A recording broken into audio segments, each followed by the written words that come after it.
राजा महाराज ऐसा सर्वोत्तम हम सुनना चाहते हैं। तो सूत जी बोले कि ठीक है भाई, मैं तुम्हें एक नब की कथा कहता हूं। बोले कौन? कि राजा उल्का मुखस्य नामस राजा हम सत्य वक्ताम जितेंद्रिय। उल्का मुख नाम के राजा हुए जो भद्रशिला नदी के तट पर पूजा करा रहे। राजा और रानी पूजा में लीन थे। उससे पहले राजा पूजा घर पर कराया करते थे। जब संतान नहीं थी तो राजा ने पूजा घर पे कराई थी। और जब पूजा कराई तो राजा के यहां 7 पुत्रों का जन्म हुआ था। जब पुत्रों का जन्म हुआ तो पुत्रों का जन्म होने के बाद नामकरण संस्कार और पूजा पाठ, फिर शिक्षा, और शिक्षा के बाद बच्चों का पारगन संस्कार किया। जब वृद्धावस्था आ गई तो राजा रानी ने रानी से कहा कि हे रानी, क्या सुनो कि जो मेरे पुत्र थे वो मेरे नेत्र को देख करके डर जाया करते थे, तो ये तेरे जो प्रपुत्र हैं नाती, ये बड़े उद्दंडी हैं। बोले कितना भी चिल्लाओ परंतु गे ना नाती बाबा से कभी डरता नहीं है।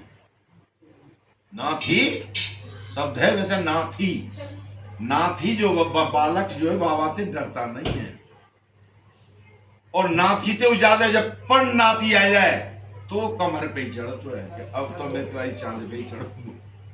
वो है पर नाती, वो है पर चढ़ने वाला।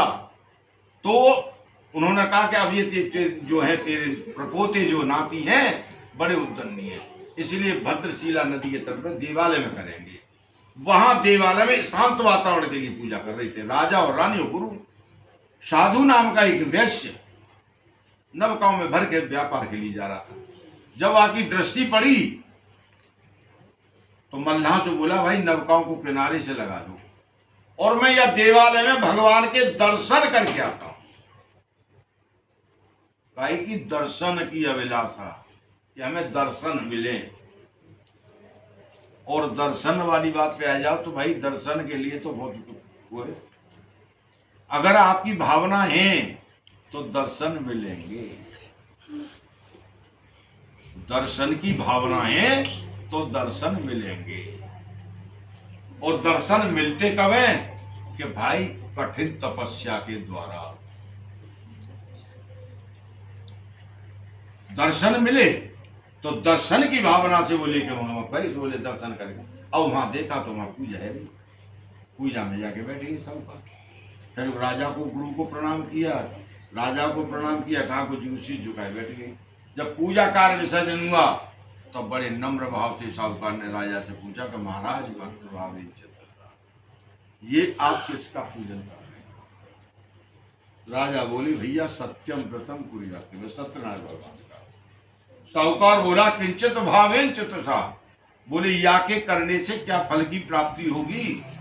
तब राजा ने कहा कि धन धान्यम प्रवर्तते तो कौ विनाश न कर। धनवानी लक्ष्मी, धनवानी संतान और दुखों का विनाश करने वाले ऐसे विष्णु भगवान का पूजन हो रहा है। साहूकार गदगद हो गया, बोला महाराज मम धने अभाव नहीं चाहिए धान्यम प्रवर्तते। महाराज मेरे धन की कोई कमी नहीं है, संतान की कमी है। क्या यह प्रभु संतान देंगे?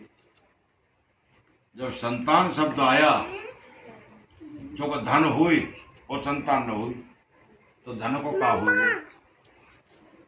धन हुए और संतान न हुई क्या होगा?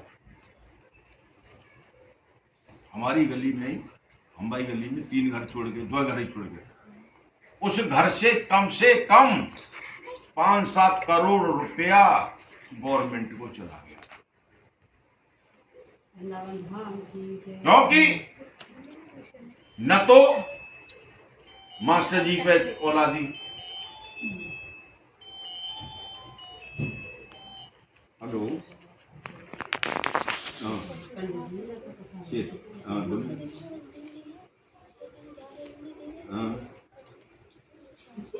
अब मैं कथा में हूँ इधर।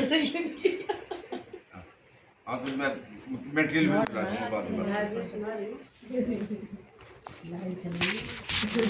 तो राजा और रानी